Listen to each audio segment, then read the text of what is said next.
AV news కి స్వాగతం.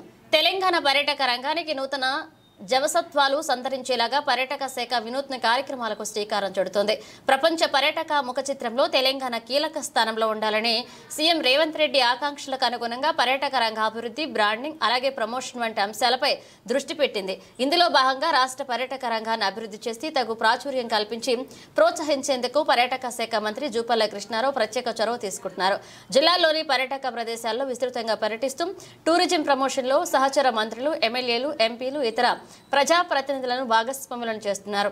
మరొక వైపు ఐటీ ఉద్యోగులు, యువత, వివిధ సంఘాలు, స్థానికుల సహకారంతో తెలంగాణ పర్యాటక ప్రాంతాల గురించి విస్తృత ప్రచారం రాబట్టాలని మోచిస్తున్నారు.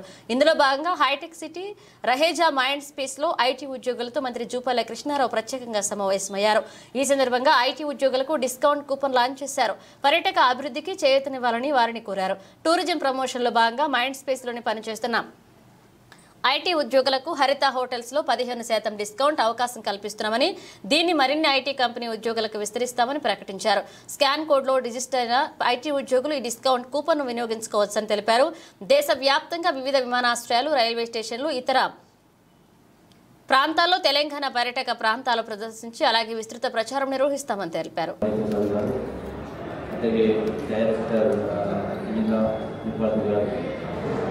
శ్రవణ్ కుమార్ గోడె గారు ఫ్రమ్ రహేజా మీడియా మిత్రులకు నమస్కారం.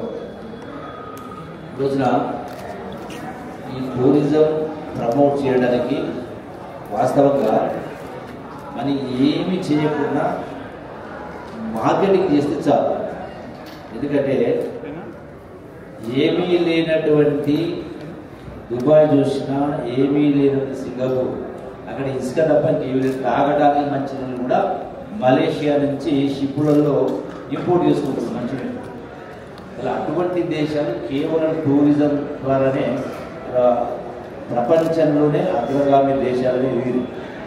మరి మన రాష్ట్రంలో, మన దేశంలో, మన రాష్ట్రం కూడా ఎన్నో ఉన్నాయి. ఒకటి కాదు, రెండు కాదు, పురాతన కట్టడాలు ఉన్నాయి, గొప్ప గొప్ప దేవాలయాలు ఉన్నాయి. ప్రమోషన్ కోసం శ్రీకారం ఎయిర్పోర్ట్స్లో కానీ, ఢిల్లీ ఎయిర్పోర్ట్ అయినా, హైదరాబాద్ ఎయిర్పోర్ట్ అయినా, బాంబే ఎయిర్పోర్ట్ అయినా, రైల్వే స్టేషన్ కానీ, వీటన్నిటిలో కూడా ఇవన్నీ ఏర్పాటు చేస్తూ అట్లాగే ఒక వెబ్సైట్ కూడా, అంటే ఫుల్ ఫ్లెడ్జ్డ్ వెబ్సైట్, అంటే విత్ ఆల్ ఫెసిలిటీస్, ఎవరిని సంప్రదించాల్సిన అవసరం లేకుండా ఆ వెబ్సైట్ చూస్తేనే తెలిసేదిగా ఆ వెబ్సైట్లో రూపొందిస్తాము. Shortly at the earliest will try to complete that creation of that website తయారు చేసి అలా అన్ని పొందుపరుస్తాం. ఎక్కడ ఎవరు ఏ హోటల్ బుక్ చేసుకోవాలన్నా, ఏ ట్రాన్స్పోర్ట్ ఏమి బుక్ చేసుకోవాలన్నా ఇవన్నీ కూడా ఆన్లైన్లో చేసుకునే పనులు తీసుకొచ్చి కార్యక్రమం చేస్తాం. సో దానికి సరే 15 నెలల టైం పడవచ్చు. వారు డూయింగ్ ఇట్ వార్ ఫోటింగ్ చేస్తాం.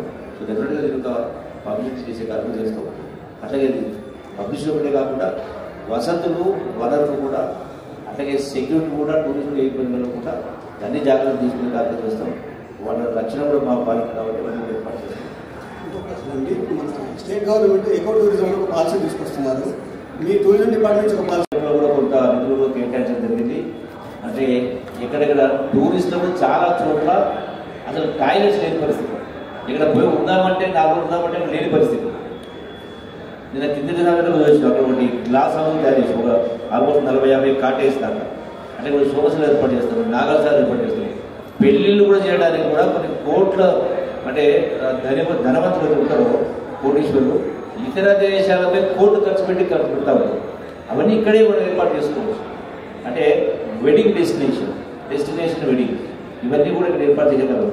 సో కావాల్సినవి ఇవన్నీ కూడా రోప్ వేలు కావచ్చు, అండ్ రిక్రియేషన్ కావచ్చు, వాటర్ స్పోర్ట్స్ కావచ్చు, అట్లాగే టెంపుల్ టూరిజం సంబంధించి కానీ, ఎకో టూరిజం సంబంధించి కానీ, ఇవన్నీ చాలా రకాల ఏర్పాట్లు చేసే కార్యక్రమం చేస్తూ ఉన్నాం. కాబట్టి ఈ టూరిజం ప్రమోషన్లో అందరూ కూడా భాగస్వాములు కావాలని తెలియజేస్తూ, అట్లాగే ఇప్పుడు ఆర్టీసీ బస్సు మహిళలకు ఫ్రీ పెట్టడం జరిగింది. నేను కూడా ప్లాన్ చేస్తూ ఉన్నాం. మేము సమీక్షించుకొని ప్రతి వారం కూడా ఒక సెక్షన్, అంటే ఒక రోజున ఉద్యోగులతో, ఒక రోజున రైతు సంఘాలతో, ఒక రోజున నిరుద్యోగ యువకులతో, ఇట్లా రకరకాల వర్గాల మీద వస్తుందో వాళ్ళందరినీ కూడా కనీసం ఒక నెలలో ఒక రోజైనా గడిపితే వాళ్ళకు కొంచెం ఉపశమనం దొరుకుతుంది. అంటే మానసికంగా ఉల్లాసం ఉంటుంది, కొత్త ఆలోచనలు వస్తాయి. దాంతోపాటుగా గ్రామీణ వాతావరణంలో యువత కూడా పెడదారి పడతారు, పగదారి పడతారు. సో వాడవదిలో కాన్సన్ట్రేట్ చేస్తే ఒక యాక్టివిటీ, ఒక యాప్లికేషన్ ఉంటే సో డెఫినెట్గా కొంత మైండ్ సెట్ మారుతుంది. ఇవన్నీ చేయడం కోసం ఇవన్నీ చేస్తూ ఉన్నాం. కాబట్టి నేను ఈ రోజున ప్రతి వర్గాన్ని విజ్ఞప్తి చేస్తూ ఉన్నా, మీరందరూ కూడా రాష్ట్రంలో నుండి గొప్ప కట్టడాలు, చారిత్రక సంపద, జల వనరులు, గొప్ప గొప్ప దేవాలయాలు, కల్చరల్ యాక్టివిటీస్, ఈ యొక్క టూరిజం ప్లేసెస్లో అక్కడ కల్చరల్ టీమ్స్ పెడతాం. ఒకరోజు నుంచి 2 రోజులు, పొద్దునపై రాత్రి కావచ్చు, లేదంటే ఒక రోజు ఆ టెంపరీ కాటేజ్ కూడా ఏర్పాటు చేసే ప్రయత్నం చేస్తాం. టెంపరీ కాటేజ్ కూడా అంటే లైక్ డిఫెన్స్ పడతా ఉంటారో అక్కడ షెల్టర్స్గా తయారు చేసే కార్యం చేస్తాం. అంటే బయోడిగ్రేడబుల్ కింద ఉంటుంది రకరకాల తెలంగాణ రాష్ట్రంలో టూరిజం కొత్త పుంతలు తొక్కబోతూ ఉంది. ఈ వాస్తవాల్ని ఇవన్నింటినీ కూడా మీడియా ద్వారా రాష్ట్ర ప్రజలకు, అన్ని వర్గాల ప్రజలకు చేరవేయాలని మీ అందరికీ కూడా ప్రింట్ అండ్ ఎలక్ట్రానిక్ మీడియా విజ్ఞప్తి చేస్తూ ఈ యొక్క ప్రతినిత్యం జరిగే కార్యక్రమం అని చెప్పి మరొకసారి మీ అందరికీ సరైన విజ్ఞప్తి చేస్తూ సెలవు తీసుకుంటారు. Thank you very much. పుణ్యక్షేత్రాలలో వీటిలో చాలా మనకు రామప్ప దేవాలయం కావచ్చు, భూదాన్ భోజపల్లి కావచ్చు, గోల్కొండ జిల్లా కావచ్చు, కుతుబ్షా టూర్స్ కావచ్చు, బుద్ధవనం ప్రాజెక్టు కావచ్చు, నేలకొండపల్లి బౌద్ధ స్తూపం ఆసియా ఖండంలోనే అతిపెద్దది. ఇక్కడ కూడా తినటువంటి ఆ యొక్క బౌద్ధ స్తూపం, గోవాక, పుట్టాల, జలపాతాలు, ఆనందగిరి కొండలు, కిన్నెరసాని, చాలా ఉన్నాయి. అట్లాగే మరి ఇన్ని రకాల మనకు సంపదలు ఉన్నా కూడా అట్లాగే కళారూపాలకు సంబంధించి కూడా సింధు యక్షగానం, డప్పులు, ఒగ్గుడోలు, గుస్సాడి, కోకోకోయ, లంబాడి, బంజారా, బోనాల, వీర నృత్యం, కూచిపూడి, రకరకాల